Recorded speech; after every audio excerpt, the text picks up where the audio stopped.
Hello साथीहरू, आज चाहिँ म तपाईँहरूको बिचमा आएको छु नेपालगञ्ज रुपैडिया हैन। र आज म तपाईँलाई देखाउन गइरहेको छु नेपालगञ्ज रोडको तपाईँको ट्रेन स्टेसन रुपैडियामा जो रहेको छ। हेर्न सक्नुहुन्छ यहाँ तपाईँको ट्रेन स्टेसन बनिसकेको छ धेरै हैन, र अरू पनि बन्ने क्रममा जारी छ र केही समय बहुत छिटै तपाईँको ट्रेन स्टेसन यो चाहिँ खुल्नेवाला छ हैन। र साथीहरू, यो चाहिँ तपाईँको रुपैडियाको ट्रेन स्टेसन काउन्टरहरू हो, तपाईँ हेर्न सक्नुहुन्छ। यो चाहिँ यहाँबाट चाहिँ अब केही समयपछि टिकट काटिन्छ, जो तपाईहरु जान सक्नुहुन्छ। लखनऊ धेरै ठाउँमा जान सक्नुहुन्छ।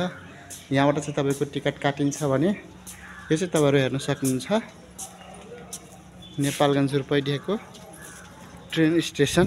भिडियोहरु हेर्नको लागि तपाईले यो च्यानललाई सब्स्क्राइब गर्न नभुल्नु होला। धन्यवाद।